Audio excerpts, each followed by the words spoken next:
बिस्मिल्लाहिर्रहमानिर्रहीम। नाज़रीन, मैं हूँ जावेद बलोच और उम्मीद है आप लोग खैरियत से होंगे। मामला बड़ा दिलचस्प जो है वो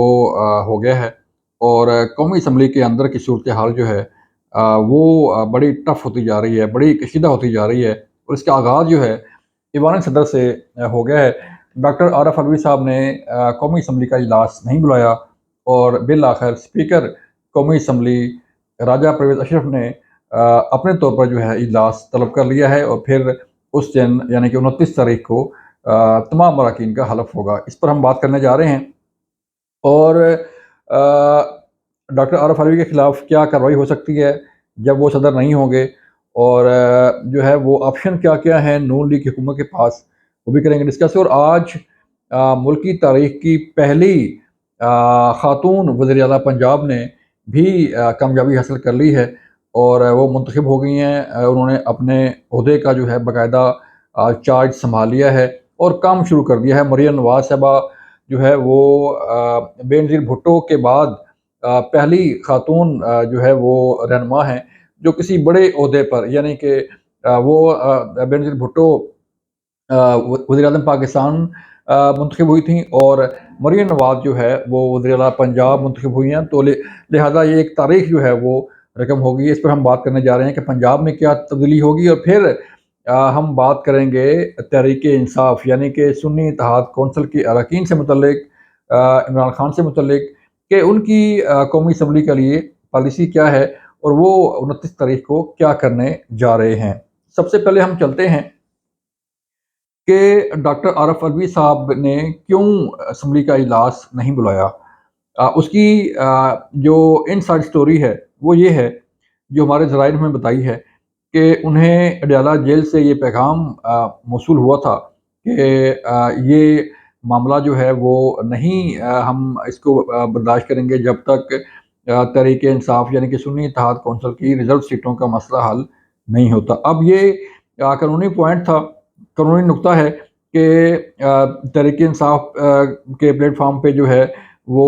के टिकट से कि बल्ले के निशान से जो है लोगों ने इलेक्शन नहीं लड़ा, तो इंडिपेंडेंट लोगों को मखसूस नशिस्तें अलाट नहीं हो सकती। और अब तहरीक-ए-इंसाफ़ का इंटर पार्टी इलेक्शन होने जा रहा है। तो सुन्नी इत्तेहाद कौंसिल का जो एक प्लेटफ़ॉर्म या एक टैग लिया गया, तो उसमें भी जो है वो कानूनी नुकात हायल थे, जिसकी वजह से उनका जो फ़ैसला है मखसूस नशिस्तों का, वो नहीं हो पाया। लेकिन तहरीक-ए-इंसाफ़ के रहनुमा और president of Pakistan doctor Arif Alvi साहब ने कौमी असम्बली का इजलास के लिए जो रिक्वेज़िशन थी, उस पर एतराज़ कर दिया और अभी तक जो है वो इजलास नहीं बुलाया गया। और मामला ये है कि जो रिफ्ट है बिटवीन तमाम पार्टीज़ और तहरीक-ए-इंसाफ़ के जो एक जंग है तहरीक-ए-इंसाफ़ के बानी चेयरमैन इमरान खान और बाकी तमाम सियासी जमातों के दरमियान, उसके हवाले से ही जो है वो चीज़ें आगे बढ़ रही हैं। ये जंग, ये रिफ्ट, ये चपलश जो है वो कम होने नहीं जा रही, बल्कि आगे मज़ीद इसमें इज़ाफ़ा हम देख रहे हैं। और 29 तारीख को आप जो है वो तैयार रहिएगा कि ऐसी सूरत हाल पैदा होने जा रही है कौमी असम्बली के अंदर कि आप भी दंग रह जाएँगे। जो तहरीक-ए-इंसाफ़ का प्लान है, प्लान ए तो उस पर तो अमल दरामद शुरू हो गया, बल्कि अमल दरामद हो गया कि डॉक्टर आरफ अलवी साहब ने कौमी असम्बली का इजलास तलब नहीं किया। अब प्लान बी क्या है? प्लान बी ये है कि जब कौमी असम्बली का इजलास बुलाया जाएगा तो उसमें सुन्नी इत्तेहाद कौंसिल के यानी कि तहरीक-ए-इंसाफ़ के जो अरकान हैं वो शदीद एहतजाज करेंगे, शदीद नारेबाज़ी होगी और हंगामा आराई होगी और हो सकता है कि नौबत हाथापाई तक भी पहुँच जाए। अब मामला है वज़ारत-ए-उज़्मा के इलेक्शन का, तो जिसमें ज़ाहिर बात है 2 कैंडिडेट हैं सामने। एक तो जो सियासी इत्तेहाद के नामज़द उम्मीदवार हैं शहबाज शरीफ साहब, नून लीग के प्रेसिडेंट हैं, वो होंगे और उनके मुकाबले में उमर अयूब साहब सुन्नी इत्तेहाद कौंसिल के प्लेटफ़ॉर्म से उनका मुकाबला करेंगे। लेकिन जो नंबर गेम है वो 2 तिहाई से भी आगे तक जो है वो पहुँच चुकी है और नंबर गेम उनकी पूरी है, तो उनका वज़ीर-ए-आज़म जो है वो बनता हुआ दिखाई दे रहा है, बल्कि कन्फर्म जो है वो शहबाज शरीफ اس ملک کے نئے وزیر اعظم ہوں گے۔ لیکن چونکہ سنی اتحاد کونسل اور تحریک انصاف کے پاس نمبر گیم کم ہے، سیٹیں کم ہیں، تو اس لیے ان کا وزیر اعظم تو منتخب نہیں ہو سکتا، لیکن وہ مقابلے میں ہوں گے اور ایک ٹف ٹائم جو ہے وہ دینے کے لیے تیاری کر لی گئی ہے حکومت کو، جو آنے والی حکومت ہے۔ اور پھر جو آئی ایم ایف کے کا معاملہ اٹھا تھا اور آئی ایم ایف کا جو جواب آیا ہے تحریک انصاف کو یا باقی لوگوں کو، وہ پاکستان کے لیے بڑا خوش آئند ہے کہ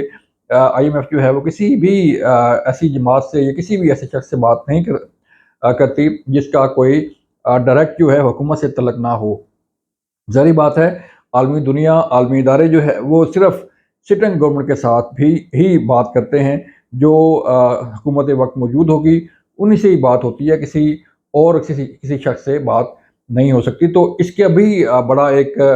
سائیڈ ایفیکٹ آپ کہہ لیں کہ وہ آنے والا ہے کہ تحریک انصاف کو ایک دھچکا لگا ہے کہ انہوں نے پہلے بھی کوشش کی تھی شوکت ترین کا لیٹر اور بیان اور جھگڑا صاحب کا بیان وغیرہ جو ہے وہ آپ کو یاد ہے کہ کس طرح اس کو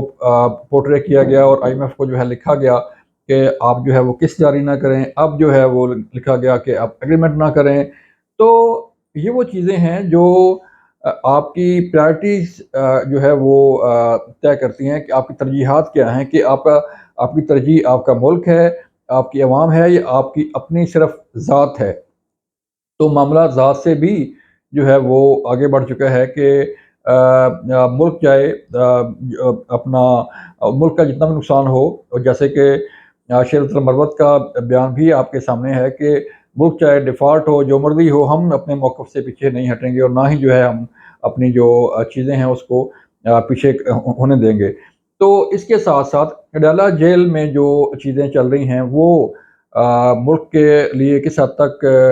جو ہے وہ فائدہ مند ہے، ملک سے اور عوام کے لیے کس حد تک فائدہ مند ہے، اس کا اندازہ تو ایسا ایسا ہو رہا ہے دنیا کو بھی اور پاکستانی عوام کو بھی ادراک جو ہے وہ ہو رہا ہے کہ ملک کہاں ہے اور اڈیالہ جیل کے مکین عمران خان صاحب جو ہے وہ کہاں پہ ہیں۔ لیکن معاملہ جو بھی ہو، حکومت جو ہے وہ 29 تاریخ کو بننے جا رہی ہے، اور اب جبکہ اس ملک کی پہلی خاتون وزیر اعلیٰ پنجاب نے اپنے عہدے کا حلف